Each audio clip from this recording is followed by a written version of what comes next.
Kira-kira kurang lebih seperti itu.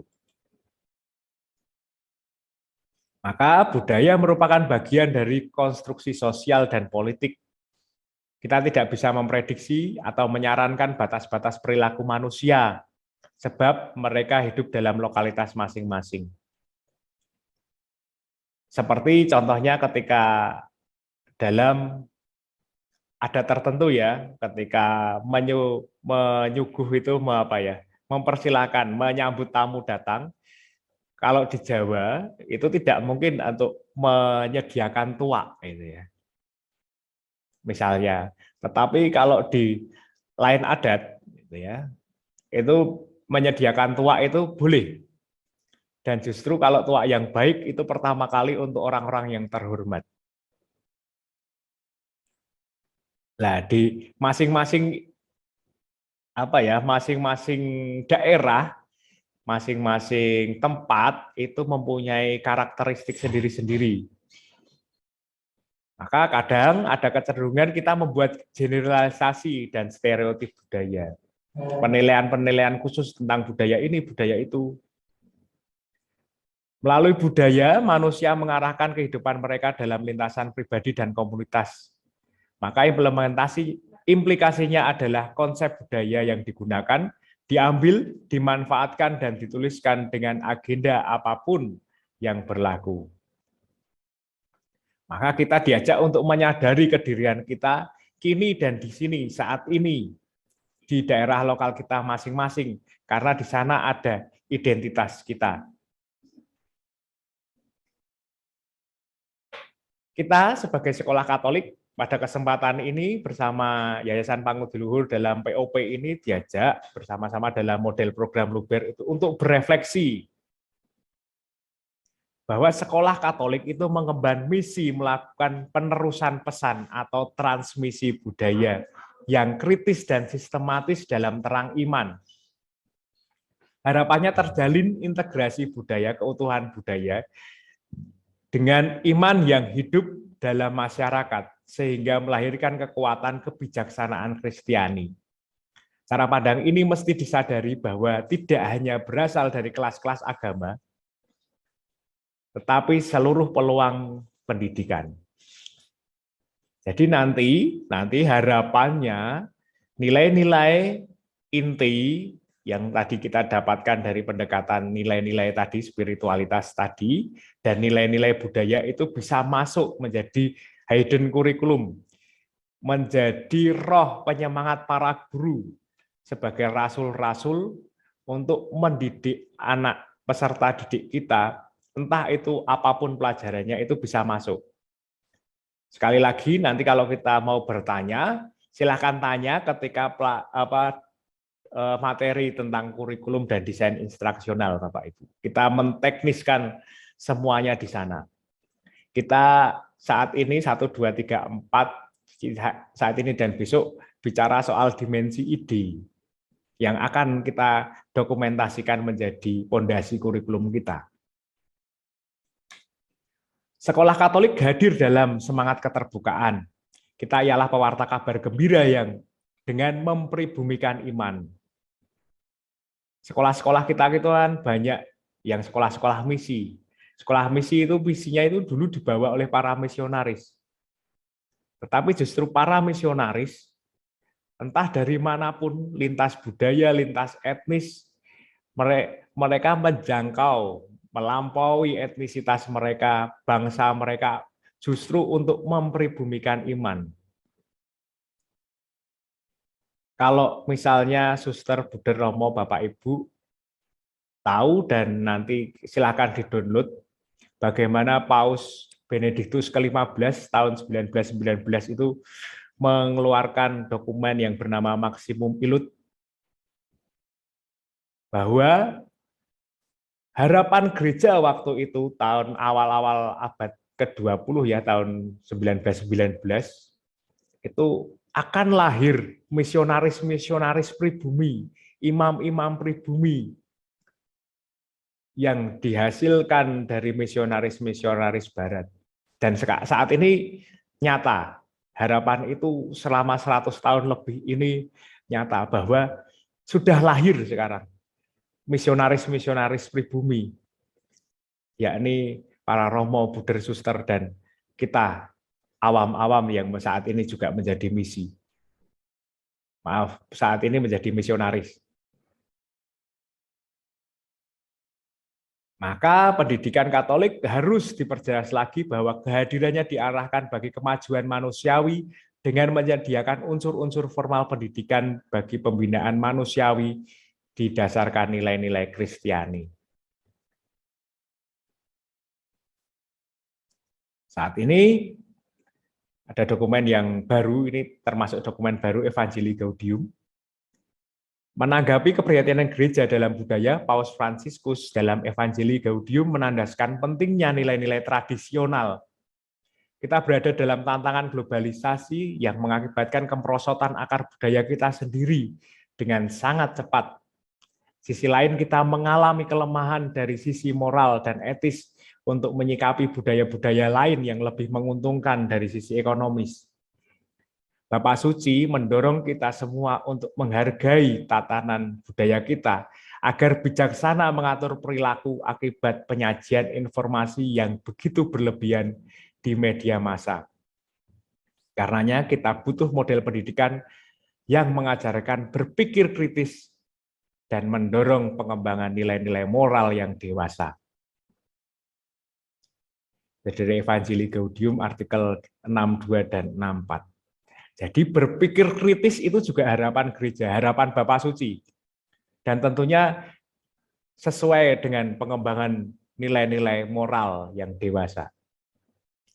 Jadi antara gereja dan negara kita, konsep merdeka belajar itu selaras, sejalan seiring. Jadi kita sebagai sekolah-sekolah Katolik dipanggil oleh gereja, dipanggil oleh bangsa dan negara untuk mengimplementasikan harapan besar sebagai warga negara Indonesia dan warga gereja. Lalu, Bapak, Ibu, Buder, Suster, maka buatlah refleksi ilmiah tentang kebijaksanaan-kebijaksanaan atau falsafah daerah Anda setempat yang terkait pendidikan. Bisa menggunakan tokoh-tokoh lokal seperti Willem Iskandar, Mangunwijaya, Panlit, atau misionaris-misionaris pendahulu. Bagaimana mereka juga mempribumikan iman melalui pendidikan. Atau pemikir-pemikir lokal, ataupun kajian pustaka di daerah tempat Anda berasal. Dimensi ini nantinya akan menjadi dasar kurikulum untuk pendekatan filsafat.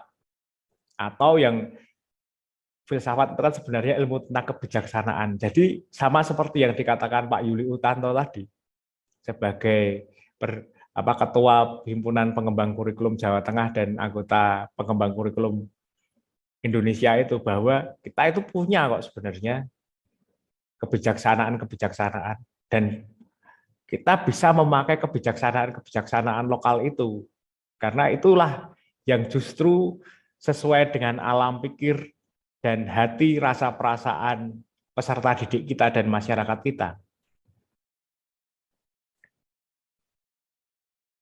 Lalu mengenai pendekatan budaya secara teknis, kita itu punya, Indonesia itu mega etnik ya, atau mega budaya. Dengan kepulauan yang luar biasa ini punya 1.340 suku. Kalau desa itu punya 80.000 sekian desa. Lalu dinamika penjajahan menyebabkan kita itu sebagai manusia kelas bawah. Saatnya pada kesempatan hari ini kita mau membongkar itu semua. Entah dimanapun kita menjalankan kerasulan pendidikan, kita mempunyai agen-agen cerdas untuk berkarya di level, nantinya berkarya di level nasional bahkan internasional. Pendekatan budaya ini seolah tampak klasik di tengah tantangan VUCA, volatility, uncertainty. Maksudnya ini adalah kegirangan, ketidakpastian, kompleksitas budaya atau ambiguitas atau ya ini ya itu tidak bisa memberikan kepastian tentang kebenaran karena informasi-informasi itu didapatkan secara cepat atau yang sekarang itu dikatakan sumir akibat arus disrupsi digital. Akan tetapi akar masalah pendidikan bukan pada zaman ya yang sedang berkembang, tetapi menegaskan identitas antropologis. Multikulturalisme dan multireligiositas para siswa sekolah Katolik menjadi tanggung jawab kita bersama. Ketika identitas sekolah lemah, maka muncul masalah baru, yakni ketidakmampuan mengatasi situasi dan krisis kepedulian. Lalu pendekatan budaya Kuncharaningrat ini ada 4 komponen, yakni sistem budaya, sistem sosial, sistem kepribadian, dan sistem organik. Ini di sini nanti kita bisa baca sendiri bahwa dari diri kita itu berada dalam sistem sebuah jaring-jaring pribadi, sosial, lalu sistem organik itu dengan lingkungan. Maka kita bicara soal ekosistem. Sekolah kita itu selain sebagai mini civil society atau apa ya, kumpulan dari warga negara di sana, kita juga menjadi bagian dalam sistem kebudayaan ini. Maka tidak heran ketika kita bicara soal pendekatan budaya, dalam kacamata Kemendikbud itu kan ada ekosistem sekolah.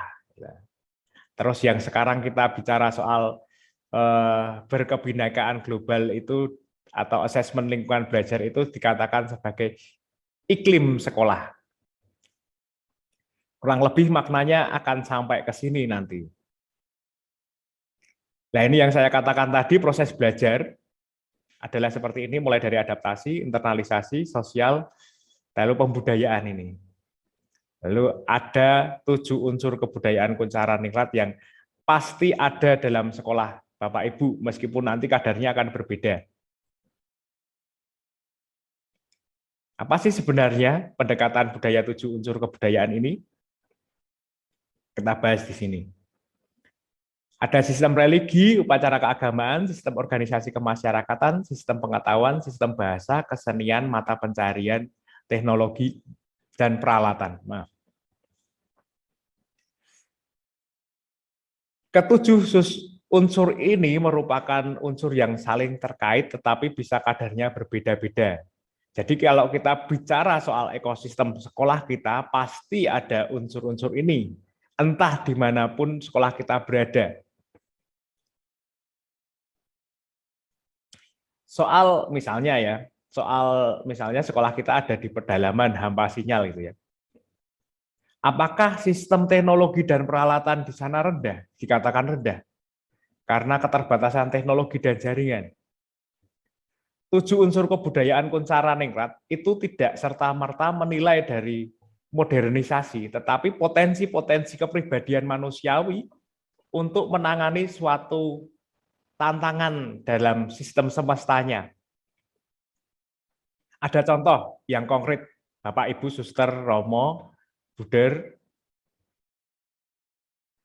Di tempat kami, teman kami itu ada yang namanya Pak Daniel. Dia asli Dayak di Tumbang Titi, di Tanjung tadi, atau lebih tepatnya di Pasir Mayang. Itu listrik itu baru masuk tahun-tahun ini. Zaman dulu tidak ada listrik, tidak ada internet, tidak ada apa-apa. Sampai saat ini pun sinyal mungkin ada, mungkin tidak ya. Tetapi karena di sana untuk sistem teknologi dan peralatan, misalnya untuk pembuat alat-alat bantu masak, mengawetkan makanan, menangkap buruan misalnya, sistem persenjataan, sistem obat, tabib atau membuat racun itu ada. Dan saat anak-anak itu diajarkan itu, Sampai saat ini ketika Pak Daniel bekerja di SMP Domenico Savio, untuk sistem teknologi, dia itu justru lebih mumpuni daripada teman-temannya. Jadi teknologi bukan semata-mata, bukan sekedar digital, tetapi cara berpikir, cara membuat mensistematisasikan, membuat sebuah bentuk dari tantangan-tantangan semestanya. Nah, tiap-tiap unsur ini pasti berbeda-beda. Ada yang sekolah lebih menonjol sistem religi dan upacara keagamaan. Nanti saya akan mencoba nanti malam setelah ini kita berefleksi bersama tentang permenungan ini ya, 7 unsur kebudayaan dalam dinamika kita. Misalnya tadi ya, yang SD Bernadus dan SMP Gunung Brintik itu ya. Di Semarang ini SD Bernadus mungkin secara kedisiplinan mereka mempunyai peluang-peluang untuk mendapatkan waktu yang luang untuk berdoa, untuk misa ekaristi gitu. Tetapi penghayatannya mungkin penghayatan sistem religi itu lebih dalam anak-anak Gunung Brintik yang notabene dekat dengan makam. Karena mereka kan akrab dengan sesuatu yang magis, yang tak kasat mata, yang mistis. Siapa tahu ini, jangan-jangan siapa tahu mereka mempunyai sistem religi yang lebih kuat ketimbang anak-anak kita yang kita atur, kita disiplinkan soal ini. Ya ikut, tetapi pembatinan itu kan pasti berbeda.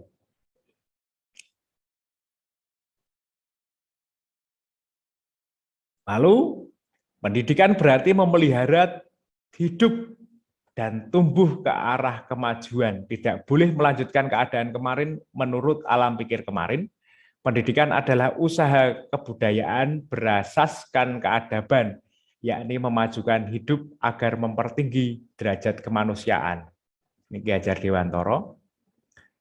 Lalu, pada saat inilah kita butuh ya, sangat butuh keterangan-keterangan geografis sekolah kita, geologis pengenalan ruang lingkup sekolah yang nantinya akan memberi feedback untuk sebenarnya kenapa kita bisa berefleksi, mencari jawab, kenapa murid kok bicaranya seperti itu ya, tindakannya seperti itu ya, apa harus saya pukul? Seperti itu. Jadi ada dasarnya. Mengapa orang tua di sini bawel ya? Untuk ini tidak mau, untuk itu tidak mau, sekolah bikin ini dikomentari. Nah, jangan-jangan kita belum peka untuk merefleksikan ini. Dan unsur penelaahan etnografi ini penting untuk mengetahui nilai, kebiasaan, sistem kepercayaan, dan bahasa untuk saling membagikan kebudayaan.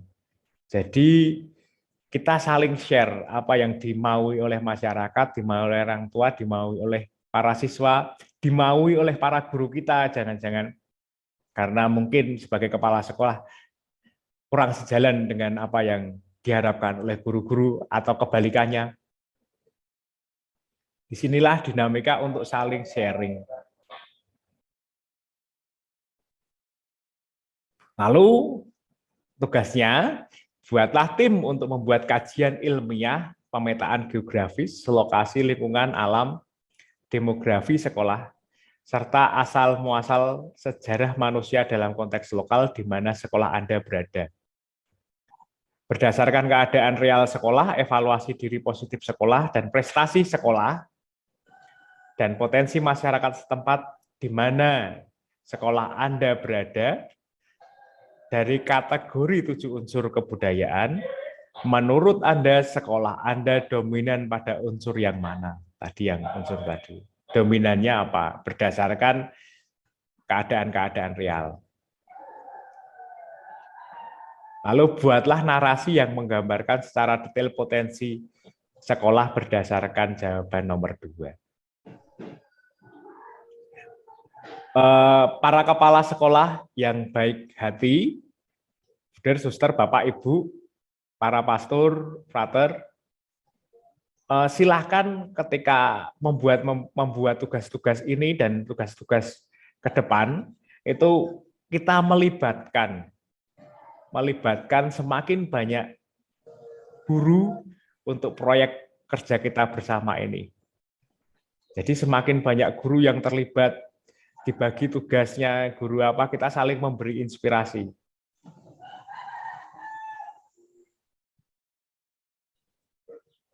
Lalu yang ketiga, kita ngomong soal silang budaya.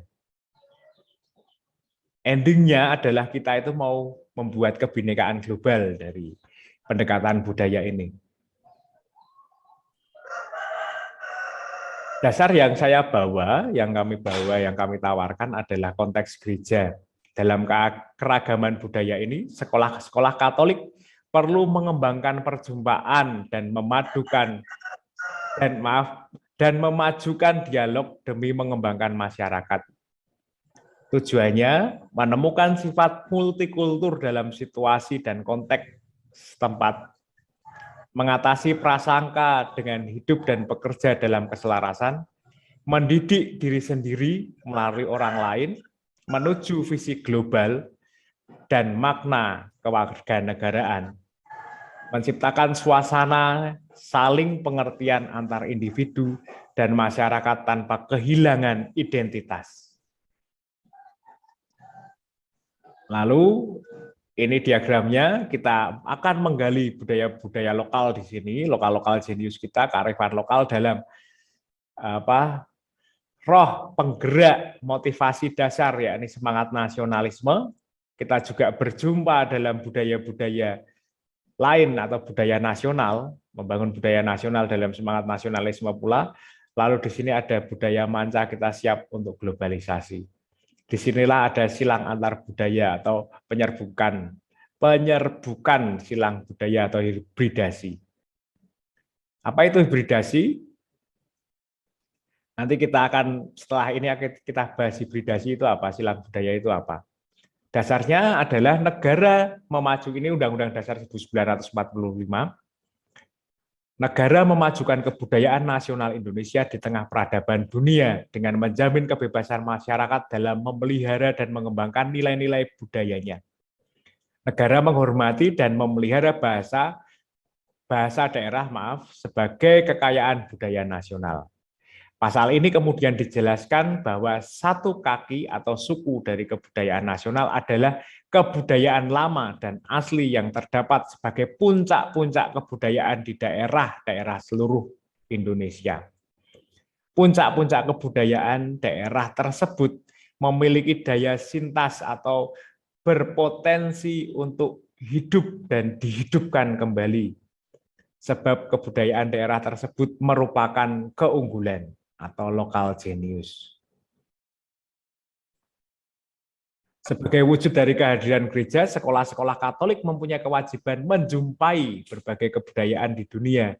Di sanalah terjadi proses penyaluran kebenaran dan nilai-nilai juga mengangkat warisan budaya bangsa. Gereja menghadapi kemendesakan dalam situasi multi-etnik, multi-religius, dan multi-budaya di Asia termasuk di Indonesia. Dalam keragaman budaya ini, sekolah-sekolah Katolik perlu mengembangkan perjumpaan dan memajukan dialog demi mengembangkan masyarakat. Tujuannya menemukan sifat multikultur dalam situasi dan konteks setempat, mengatasi prasangka dengan hidup dan bekerja dalam keselarasan. Jadi pendekatan budaya itu justru dapat meredam konflik-konflik di sekolah kita. Mendidik diri sendiri melalui orang lain, atau LIAN, menuju visi global dan makna kewarganegaraan, menciptakan suasana yang saling pengertian antar individu dan masyarakat tanpa kehilangan identitas. Ini diulangi lagi yang tadi, saya ulangi lagi. Maka keterbukaan antar budaya membentuk transformasi kebudayaan, atau silang budaya itu membentuk transformasi kebudayaan. Budaya adalah ungkapan khas manusia, menegaskan mereka berada yang khusus serta mengatur kehadiran manusia di dunia. Lalu dewasa ini globalisasi telah menunjukkan kemajemukan budaya. Kita ditetapkan, wah ternyata ada luar biasa ya budaya-budaya di dunia ini. Kita itu semacam ada dalam desa global. Karenanya keragaman budaya memberi peluang untuk persilangan atau hibridasi keluarga, manusia dalam perjalanan sejarah, kondisi lingkungan, dan masyarakat. Cara pandang hibridasi menyadarkan bahwa tidak ada budaya yang murni, karena budaya lokal kita pun karena ada proses adaptasi, lalu internalisasi, sosialisasi, pembudayaan tadi, juga merupakan proses belajar dari dalam perjumpaan dengan budaya-budaya lain. Nah, kita semakin toleran, semakin diajak untuk kita menyadari kedirian identitas kita, masuk dalam ranah nasionalisme, kita semakin bernegara. Semacam itulah yang kemarin Bapak Ibu, saudara-saudari para buder dalam asesmen lingkungan belajar itu kan sangat dekat dengan ini. Lalu Nadiem Makarim dalam range-nya 2020 sampai 2024 kita diajak untuk berkebinekaan global itu apa? Satu, mempertahankan budaya luhur, lokalitas, dan identitasnya, tetapi caranya bagaimana kita sudah dalam atas-atas tadi kita sudah bagaimana itu diraih. Bagaimana kita menyiapkan untuk profil pelajar Pancasila yang berkebinekaan global itu. Berpikiran terbuka dalam berinteraksi dengan budaya lain, menumbuhkan rasa saling menghargai dan kemungkinan terbentuknya budaya baru yang positif dan tidak bertentangan dengan budaya luhur bangsa. Dan ini juga harapan Nadiem ini juga sejalan dengan harapan gereja melalui kongregasi untuk pendidikan Katolik, mendidik untuk dialog antar budaya di sekolah-sekolah Katolik. Gereja menghendaki supaya sekolah Katolik memberi tempat utama pada pengetahuan tentang berbagai budaya untuk menolong para siswa menjumpai dan membandingkan banyak sudut pandang dari budaya-budaya yang berbeda. Kurikulum harus membantu para siswa merefleksikan masalah-masalah besar zaman kita guna semakin memanusiawikan manusia. Lalu tugas yang ketiga, setelah mempelajari, menggali, memetakan dimensi lokal, nasional, dan global,